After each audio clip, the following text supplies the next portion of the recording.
Inspirasi dan Mandiri bersama Stella Masaharu yang dipersembahkan oleh Yayasan Damandiri.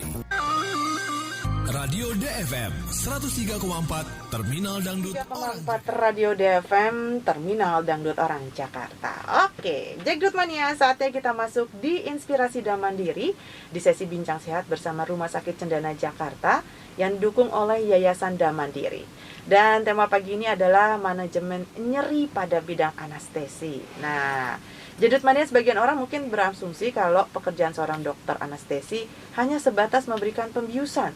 Padahal tugas dan tanggung jawab yang diemban oleh dokter anestesi mencakup banyak hal, termasuk memantau kondisi pasien, serta memastikan pasien nggak merasa nyeri selama dan setelah operasi. Lalu bagaimana sebenarnya prosedur dan manajemen nyeri pada tindakan anestesi? Untuk menjelaskan hal ini, sudah hadir nih di studio ada Dr. Mahardika, spesialis anestesi dari Rumah Sakit Cendana. Dan buat Jackdut Mania yang mau tanya-tanya ya terkait tema kita pagi ini, langsung WhatsApp di 0811991034. Mahardika. Iya. Namanya bagus banget. Aku panggilnya Dokter Mahar. Boleh. Nggak dok, serius dok. Dokter siapa enaknya dok? Kenapa? Enaknya manggilnya Dokter Mahar apa Dokter Dika? Boleh, Dokter Mahar boleh. Dokter Mahar ya. Dokternya lucu banget dari tadi kita udah ngerumpi sama dokter. Kita langsung nih dok. Apa sih anestesi itu? Anestesi itu adalah satu cabang ilmu kedokteran yang memberikan layanan menghilangkan rasa nyeri ya. Jadi kita anestesi itu kan tidak sekedar pembiusan saja. Bukan cuma suntik-suntikan ya dok? Bukan. Nah, jadi memang ada unsur itunya, semua cabang medis kan juga ada yang melakukan terapi biasa, ada yang tidak melakukan penyuntikan atau injeksi, tapi rata-rata didukung dengan, itu salah satu pendukungnya adalah dengan injeksi. Beberapa obat yang kalau itu memang diperlukan. Gitu. Biasanya munculnya pada saat mau operasi ya dok, dokter anestesi itu? Iya. Ya prinsipnya begini. Jadi kita ketahui dulu bahwa anestesi atau teknik anestesi sendiri adalah menghilangkan rasa nyeri saat tindakan begini. Kita melayani para sejawat kita yang spesialis lain, terutama pemegang pisau. Pemegang pisau itu ada bedah, kemudian kebidanan, spesialis mata, spesialis THT, itu menggunakan pisau. Jadi kita prinsipnya adalah anestesi itu adalah menghilangkan rasa nyeri saat dilakukan tindakan pembedahan. Nah kita punya prinsip yang dinamakan bukan way of life sebenarnya, trias anestesi ya. Apa itu? Trias anestesi itu pertama menghilangkan analgesia, itu menghilangkan rasa nyeri. Kemudian hipnosis itu bukan di hipnotis secara tidak langsung, itu hipnosis. Dan satu lagi adalah sedasi itu dibikin tidur. Terus dibius berarti ya? Tentunya modalitas anestesi itu bisa dengan penyuntikan. Jadi beberapa obat-obat anestesi yang dimasukkan melalui pembuluh darah kemudian masuk dalam sirkulasi tubuh kita, mempengaruhi sistem saraf pusat. Kemudian ada yang dengan gas-gas ya dihirup. Ingat dulu waktu guyonannya film Charlie Chaplin itu kan orang dibius kita ya. Iya. Kain kemudian ditetesin obat yang kloroform. Iya, kloroform jadi orang bisa mabuk dan sebagainya. Itu bisa dipakai untuk kejahatannya, untuk penculikan dan sebagainya. Nah, tapi di modalitas yang dihirup ini kita sekarang udah di zaman sekarang itu dengan satu alat gitu ya. Jadi prinsipnya dengan menggunakan gas anestesi, dan ada dalam bentuk malah dilalui gas-gas itu dicampur dengan obat-obat anestesi yang dalam bentuk cair tapi dibikin gas. Jadi ada mesin di situ, ada mesin anestesi. Jadi gas-gas itu melalui mesin anestesi. Jadi prinsipnya itu, jadi trias anestesi adalah pada saat pasien itu sebelum pasien itu dilakukan pembedahan, tentunya kita bikin pasien itu tidur dan tidak berasa sakit saat dilakukan operasi oleh pembedah gitu ya. Intinya itu sih. Jadi ini dalam kondisi atau situasi seperti apa nih dokter bisa memberikan tindakan anestesi dok?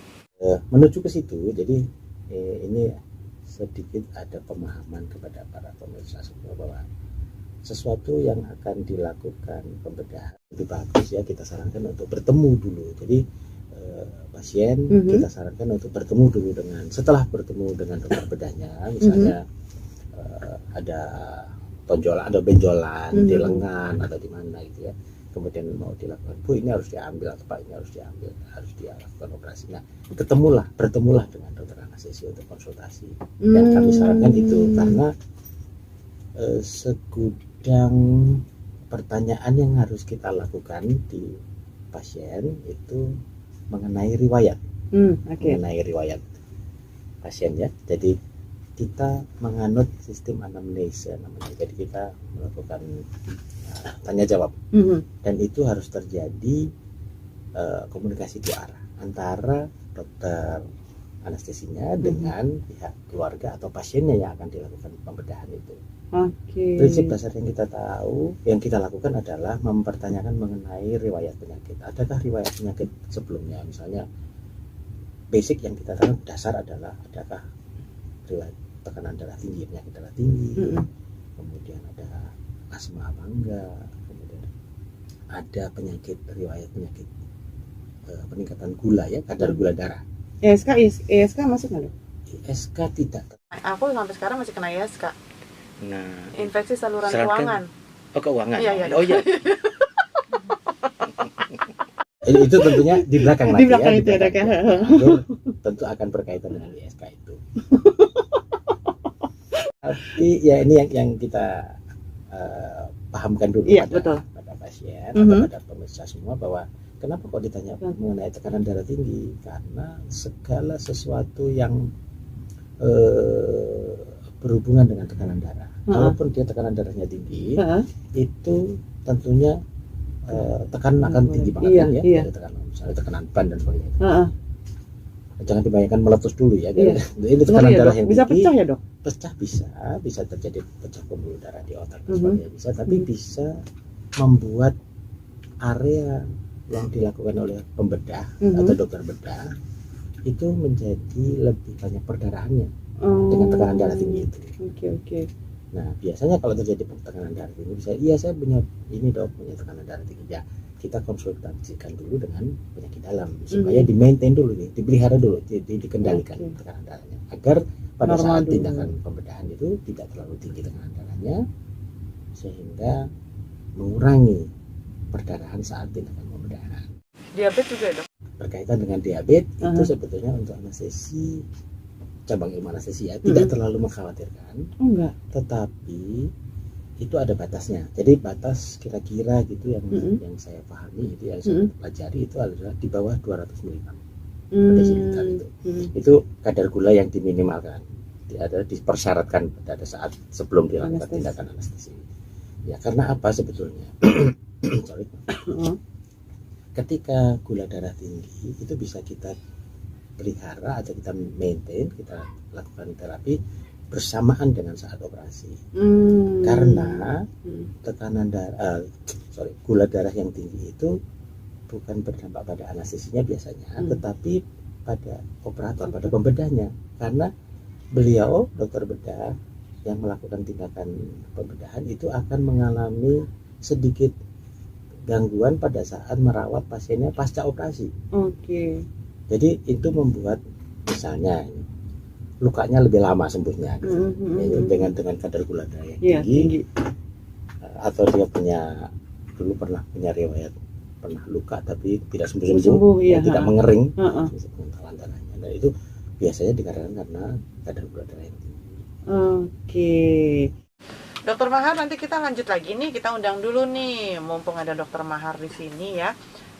Untuk mengatasi nyeri-nyeri ya, boleh langsung WhatsApp nih ya, boleh tanya sama Dokter Mahar, spesialis anestesi di 0811 99 10. Isi ada Dokter Mahar di sini, spesialis anestesi dari Rumah Sakit Cendana Jakarta ya. Kita masih ngomongin mengenai menghilangkan rasa nyeri nih pada anestesi ya. Ini sebelum kita lanjut, ini sudah ada Potami di Ciracas nih dok. Assalamualaikum, pagi Dokter Mahardika. Mau nanya nih, aku kan ada benjolan di dalam paha kaki kanan. Cara menghilangkannya gimana dok? Bisa nggak dengan cara nggak dioperasi? Karena aku takut banget lihat operasi itu. Sakit apa enggak ya dok? Jadi kalau ada benjolan itu sebetulnya kita konsultasinya ke dokter bedah. Pertama ya? Ya, ke dokter bedah. Konsultasi ke dokter anestesi setelah diputuskan bahwa ini harus diangkat benjolannya. Nah, mengenai teknik-teknik anestesi yang seperti kami terangkan di depan tadi, ada dua modalitas anestesi tadi kan. Jadi tujuannya anestesi trias anestesi tadi, kemudian modalitasnya ada pembiusan secara umum. Jadi kita bahasa menterengnya itu general anestesi. Jadi bius total lah. Bius total. Bahasa Jawanya itu ya. Kemudian satu lagi bius regional. Regional itu region itu kan satu daerah ya. Jadi pinggang bukan separuh dosis tapi separuh badan ke bawah. Itu biasanya orang yang mau sesar ya dok, ngelahirin. Betul. Ya dok. Nah, pembiusan kalau lokasinya sekarang yang teknik anestesi atau pembedahannya sekarang itu kalau operasinya itu dilakukan di bawah perut, itu biasanya kita menggunakan anestesi regional itu. Bius lokal bilangnya dok ya. Nah, beda lagi ada lokal. Jadi lokal itu misalnya mau ngambil tai lalat. Oh, tangan doang. Andeng-andeng gitu ya. Iya. Nah, itu dilakukan penyuntikan, nanti kembali ke penyuntikan lagi di sekitar lokasi yang mau diangkat. Oh, oke. Benjolan misalnya di tangan, tergantung juga tingkat besarnya, diameter benjolannya sebesar apa. Nah, itu bisa dilakukan obat anestesi tapi lokal. Nah, itu lokal, itu disuntik di daerah kulit di bawah benjolannya itu, kemudian dilakukan sayap. Kalau Itu regional? Regional itu satu Perut daerah, ke bawah. perut ke bawah. Nah, kita pendekatannya lewat mana? Approach-nya lewat mana? Jadi itu disuntikkan obat lokal anestesi melalui sumsum tulang belakang. Iya. Seperti yang dilakukan tadi Mbak Stella. Sesar itu disuntik di punggung. Nah, iya. kadang-kadang yang tidak difahami, orang berpikir disuntik di punggung kan sakit. Nah, itu sakit kalau dia injeksinya atau penyuntikannya di tulang. Tapi ini tidak di tulang, ini di sumsum tulang belakang, di mana itu terletak di belakang atau lebih ke depan dari tulang punggung itu. Jadi di ruang subepidural kalau bahasa medisnya. Kalau seperti Bu Tami tadi ada benjolan di paha. Ini berarti biasanya? Sepertinya kalau kita pilihkan itu lebih enak ke spinal, jadi regional. Jadi seperti ya, yang sesar, walaupun tidak harus setinggi perut juga, karena kan yang dilakukan pembedahan kan bukan di perut. Betul. Jadi bisa ya, udah terjawab ya. Jadi pertama konsul ke dokter bedah ya. Nanti biasa apa keputusannya ya, baru nanti konsultasi dengan dokter biologis. Betul. Kalau emang bisa nggak pakai operasi, pastinya nanti dokter bedah yang akan memutuskan ya dok ya. Bambatik Madrim ini. Assalamualaikum. Nih salah juga dokter Mardika yang ganteng nih dok. Mau tanya nih dok, berarti dokter spesialis anestesi nggak bisa buka poliklinik dong dok? Katanya, lu mau bukain? Nanya aja lu. Dan dokter spesialis anestesi kerjanya biasanya di belakang layar. Nah, sedikit cerita nih dok, 3 bulan lalu saya ini cabut gigi geraham ditangani dokter spesial bedah mulut dan gigi. Ketika cabut gigi dilakukan dengan cara bius total. Dan ketika masuk ruang operasi ternyata ada dokter anestesi, lalu masukin tuh cairan biusan lewat lubang infusan yang di tangan saya. Waktu dimasukkan cairan pertama saya masih sadar, dan ketika dimasukin cairan kedua udah nggak sadar. Pas sadar tahu-tahu udah di luar ruang operasi dan posisi gigi sudah tercabut. Pertanyaannya nih dok, apakah dokter spesialis bedah mulut dan gigi tetap harus mengandalkan dokter spesialis anestesi?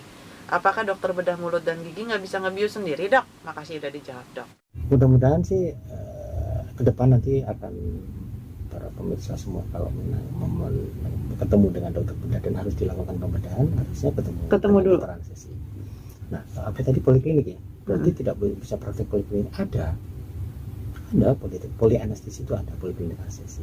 Gunanya adalah itu tadi Ibu ya. Jadi untuk menyaring pasien-pasien yang sudah direncanakan tindakan pembedahan oleh dokter bedahnya atau dokter kebidanan atau dokter mata atau dokter spesialis THT-nya. Jadi bertemu itu di poliklinik anestesi, ada poliklinik anestesi. Jadi ketika itu tujuannya supaya kita bertemu dulu, diterangkan Iya, dulu benar. bagaimana prosesnya. Mungkin ibu ini tidak diterangkan nanti. Jadi Bapak. bapak ya, Heeh. tiba-tiba masuk di kamar operasi. Heeh. Ya tentunya kalau memang tidak sempat itu, biasanya kita tidak sempat bertemu dengan dokter anestesi karena keadaannya emergensi. Darurat ya dok. Ya, Mhm. misalnya kasus-kasus kecelakaan dan sebagainya itu. Tapi tetap kita mengintroduksi, jadi kita memperkenalkan diri di dalam, saya ini. Hmm. Gitu. Nah, kembali ke bapak ini tadi, tiba-tiba suntikan pertama Heeh. tidak berasa apa-apa ya, tidak ada efeknya gitu ya, masih Mhm. sadar. Mhm. Nah, biasanya yang dimasukkan ini Mhm. bisa saya pastikan itu obat untuk mengurangi, tidak nyeri tapi mengurangi besar kemungkinan untuk mual dan muntahnya. Yang pertama. Jadi kita bilang itu premedikasi, jadi Mhm. medikasi awal. Mhm. Kemudian supaya nanti agar pada saat, nah ini kembali lagi ya, jadi biasanya kalau kita mau tindakan operasi itu kita minta untuk puasa. Mhm. Mungkin ini sudah diinstruksikan untuk bapak puasa, gunanya supaya tidak muntah pada saat kita dilakukan pada diri pasien anestesi Anestesi. umum. Ini anestesi umum. Oke. Kenapa kok dokter spesialis bedah mulut harus menggunakan anestesi umum? Mhm.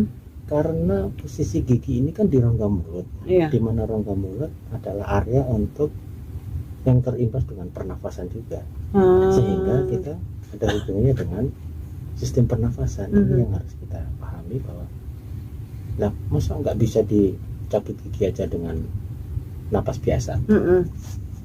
Bisa kalau posisi giginya itu tidak terlalu sulit, tapi ini saya pikir Pasti sulit ya, pasti dok. posisinya sulit, Mhm. atau kita bilang impact, jadi giginya itu mendorong sehingga menutupi area di mana dokter bedah mulut akan mengambil, itu susah, Mhm. sehingga perlu akses yang lebih luas, Mhm. sehingga memerlukan bantuan dokter anestesi. Iya. Ini Oke. dilakukan anestesi umum. Baiklah, Dokter Mardika, nanti kita balik lagi. Ini masih banyak nih pertanyaannya ya dok. Itu kalau melihat cerita bapak tadi, Mhm. dari operasi pertama, operasi kedua, ini adalah satu maaf ya pak ya, jangan tersinggung dulu, adalah satu sedikit ada kelainan pada alat genitalia. Mhm. Itu biasa pak, banyak sekali. Banyak terjadi memang. Jadi awal mungkin ada ini sirkumsisi ya, sunat gitu. Mhm. Kemudian setelah sunat, ternyata kalau pada waktu buang air kecil tidak nyembur ke depan tapi nyemburnya ke atas Samping. atau ke samping atau ke bawah. Nah ini dibetulkan, dipasang selang itu, dipasang kateter maksudnya oleh dokter bedah urologi biasanya, Oke. bedah perkencingan. Mhm. Itu dipasang selang untuk memberikan jalan air kencing itu, saluran air kencing itu benar-benar tepat pada tempatnya ya, Oke. tepat sasaran, bukan tepat sasaran, tepat pada tempatnya, sehingga nanti kalau pada waktu pipis atau pada waktu buang air kecil sudah seperti anak-anak lain. Mhm. Nah operasi ketiga itu saya kira untuk menyempurnakan. Mhm. Nah bagaimana cara membujuk, mungkin kita harus mendekati anak itu, kita pahamkan bahwa toh nanti itu dilakukan pembiusan juga pak, gitu. Ini pas bius harusnya bius Umum kan pasti dok? bakal- Yang pertama kedua bius umum kan? tahun ya sudah lebih besar tentunya, Mhm. lebih bisa didekati pak, jadi pendekatan secara persuasif dengan anak, Mhm. difahamkan pelan-pelan, kemudian ini untuk kebaikan dia nanti di masa depan. Dok, berarti dokter spesialis kalau mau melakukan tindakan operasi, kalau nggak ada dokter anestesi nggak bisa melakukan tindakan operasi ya dok? Sepertinya ini memang kita adalah satu cabang ilmu untuk layanan menghilangkan rasa nyeri. Jadi ya. para sejawat pembedah atau pemegang bisu tentunya tidak akan, tentunya saya kalau saya mau diambil penjualan di kantor darurat, tentunya kalau tidak minta tolong teman anestesi saya juga saya tidak mau dilakukan pembedahan gitu. Pembedahan tidak bisa dilakukan kalau kita tidak didampingi oleh dokter anestesi. Ini gini Mas Maulana nih dok, maaf dok, setelah obat bius habis anak saya kesakitan sampai minta ditiupin, kadang dikipasin. Pertama bius pakai yang sedang, tetap belum tidur, dikasih yang gede baru kayak orang tidur. Efek bius kenapa sakit nggak karuan ya dok setelah bius habis? Kan sakit pak. Nyeri. Jadi segala sesuatu yang kita toreh dengan ropanasuri atau pisau bedah itu kita bilangnya ropanasuri, kalau masih dalam pembiusan, obat biusnya masih ada, tentunya tidak Nggak sakit. berasa. Tapi ketika obat biusnya sudah habis, tentu akan berasa nyerinya. Bagaimana untuk mengatasinya, Dok? Kita memberikan obat-obat anti nyeri, bisa dengan intravena juga melalui pembuluh darah. Kalau masih dalam perawatan, Infus ya, Dok? atau kalau pasien sudah diperkenankan untuk minum, ya kita pakai obat analgesianya atau mengurangi rasa sakitnya melalui obat oral. Tapi satu dong, Dok. Seperti biasa aku selalu minta pesan sehat hari ini dari Dokter Mahardika. Kalau saya lebih cenderung jangan lupa minum. Air putih. Cairan itu perlu sekarang. Cairan itu minimal kalau ya hitunglah cairan itu dengan ya kira-kira 20-30 cc per kilogram berat badan. Itu berapa gelas, Dok? Kurang Ya, lebih kalau sehari. sebesar kita udah dewasa ya paling 2 liter 2,5 liter lah. Sama mohon maaf ini ibu dan bapak sekalian, kalau saya juga sudah menjelang over kan, over 60 gitu ya. Ya harus tiap 2 jam minum. Kalau saya masih ingat kalau perjalanan jauh saya bawa kendaraan sendiri, saya selalu minum beberapa 1 jam minum. Oke. Ketika kita nyetir ya.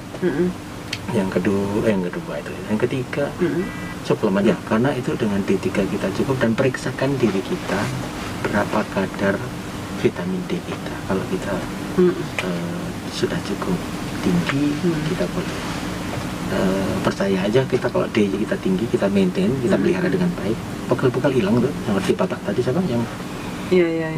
itu tadi, atau ada ibu tadi pertanyaan Bu Janatin. itu. Kalau D kita cukup tinggi, minimal kita mendekati 100 lah, 80 sampai 100 ya, Dok. Cek kita, bagaimana kita cek ya? Kita bisa datang ke lab klinik ya. Kita mintakan D25OH. Saya mau periksa D25OH gitu. Oke. Itu teman-teman sejawat medis. Saya menghimbau, saya sendiri mungkin juga akan lupa nanti, tapi harus mengingatkan diri ya. Periksa rutin, general check up. Supaya kita tahu. Itu dia. Dokter Mahardika, terima kasih banyak. Hari ini ilmunya sudah Sama-sama. diingatkan kembali, lebih sehat. Nanti kapan-kapan kita bincang-bincang lagi. Lagi ya, Dok ya, mampir lagi, Dok. Janji ya, Dok. Asik. Jangan lupa nih, simak terus ya Bincang Sehat bersama Rumah Sakit Cendana Jakarta setiap hari Kamis jam 8 sampai jam 9 pagi. Radio DFM 103,4 Terminal Dangdut Orang Jakarta.